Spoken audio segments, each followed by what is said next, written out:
എന്റെയും സുജിയുടെയും കല്യാണം കഴിഞ്ഞിട്ട് 5 കൊല്ലം ആവാൻ പോകുന്നെങ്കിലും കഴിഞ്ഞ വർഷം മുതലാണ് കേട്ടോ ഈ ദീപാവലിയും ക്രിസ്മസ് ഒക്കെ പുള്ളിക്കാരൻ ഇത്ര ഇൻട്രസ്റ്റോടെ സെലിബ്രേറ്റ് ചെയ്യാൻ തുടങ്ങിയത്. അതിന്റെ റീസൺ തോളിക്കിടക്കുന്ന ആ കുരുപ്പാണ് കേട്ടോ. അവന് വേണ്ടിയാണ് ഇതൊക്കെ സ്റ്റാർട്ട് ചെയ്തെങ്കിലും ഇപ്രാവശ്യം കുറച്ച് നേരത്തെ തന്നെ നമ്മൾ പുൽക്കൂടൊക്കെ അങ്ങ് ഉണ്ടാക്കാൻ തുടങ്ങി കേട്ടോ. ഈ നമ്മളെന്ന് പറയുന്നതിലെ ഞാൻ ഇങ്ങനത്തുള്ള പർച്ചേസിന് മാത്രമേ ഇറങ്ങാറുള്ളൂ കേട്ടോ. ബാക്കിയുള്ള പരിപാടികൾ ഫുള്ള് പപ്പയുടെ വകയാണ്. ഇതിപ്പോ ഞങ്ങൾ എത്തിയേക്കുന്നത് ചാലക്കകത്തുള്ള GNG കളക്ഷനിലാണേ. കഴിഞ്ഞ വർഷം കണ്ട ഏതോ ഒരു റീല് കണ്ടാണ് ആദ്യമായിട്ട് ഇവിടെ വരുന്നത്.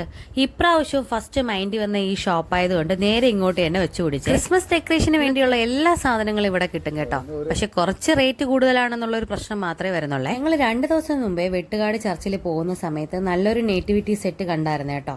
പപ്പയ്ക്ക് അത് ഇഷ്ടപ്പെട്ടെങ്കിലും ഒന്നുകൂടെ ഒന്ന് ചുറ്റിക്കിറങ്ങിയിട്ട് അതങ്ങ് ഫൈനലൈസ് ചെയ്യാന്ന് വിചാരിച്ചു കേട്ടോ. അതുകൊണ്ട് തന്നെ നമ്മൾ ചാലയിൽ നിന്നൊന്നും പർച്ചേസ് ചെയ്യാതെ നേരെ വെട്ടുകാടുള്ള ചർച്ചിന്റെ ഷോപ്പിലേക്കാണ് കേട്ടോ പോയത്. ഇനിയിപ്പോ 14-ാം തീയതി മുതൽ അവിടെ തിരുനാൾ തുടങ്ങുന്നതുകൊണ്ട് തന്നെ ആ പരിസര പ്രദേശങ്ങളിൽ നമുക്ക് പോകാൻ പറ്റത്തില്ല കേട്ടോ. അത്രയ്ക്ക് ക്രൗഡായിരിക്കും. ഞങ്ങളെടുത്തത് ഈ കാണിച്ച 1600 രൂപയ്ക്കുള്ള സെറ്റാണ് കേട്ടോ. കാര്യം ഈ സെയിം സൈസിലെ ആയിരുന്നു ഞങ്ങൾ കഴിഞ്ഞ പ്രാവശ്യം മേടിച്ചത്.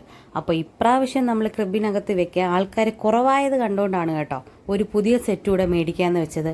2850 രൂപയ്ക്കും 3950 രൂപയ്ക്കും വേറെ സെറ്റുകൾ അവിടെ അവൈലബിൾ ആയിട്ടുണ്ടായിരുന്നു. 2850 രൂപയ്ക്കുള്ള ഈ സെറ്റ് കണ്ടാൽ ശരിക്കും പറഞ്ഞാൽ മാർബിളിൽ ചെയ്തതെന്നല്ലേ വിചാരിക്കത്തുള്ളൂ.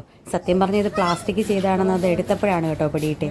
പക്ഷെ അതിന്റെ ഫിനിഷിങ് പറയാതെ വയ്യ, അടിപൊളിയായിരുന്നേ. ഞങ്ങൾ പർച്ചേസ് ചെയ്ത സെറ്റ് ഒന്നുകൂടെ ഒന്ന് ക്രോസ് ചെക്ക് ചെയ്തിട്ട് പാക്ക് ചെയ്യണം കേട്ടോ.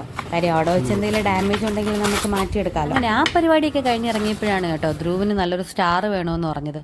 അപ്പോൾ അവിടെ തന്നെ അവൈലബിൾ ആയിട്ട് ഉള്ളതുകൊണ്ട് നമ്മൾ ഒരെണ്ണം മേടിക്കായിരുന്നു. ധ്രുവിന് ഇഷ്ടപ്പെട്ടത് ഒരു മൾട്ടി കളർ വരുന്ന ഒരു സ്റ്റാർ ആയിരുന്നു കേട്ടോ. പക്ഷെ അത് യൂസ് ചെയ്തിട്ട് നമുക്ക് ഫോൾഡ് ചെയ്ത് പിന്നെ സൂക്ഷിക്കാൻ പറ്റാത്തത് കൊണ്ട് നമ്മൾ ഇങ്ങനെ ഒരു ടൈപ്പ് സ്റ്റാർ ആയിരുന്നു കേട്ടോ. അങ്ങനെ ഈ വർഷത്തെ ക്രിസ്മസ് ഡെക്കറേഷനുള്ള എല്ലാ സാധനങ്ങളും മേടിച്ചേ. ഇനി ഡിസംബർ 1 ഇതൊക്കെ ഒന്ന് ഡെക്കറേറ്റ് ചെയ്ത് ഇടുന്നത് വരെ എനിക്കൊരു വീർപ്പുമുട്ടലാണ് കേട്ടോ. അപ്പോൾ പിന്നെ പുതിയ വീഡിയോയിൽ കാണാം. ബൈ.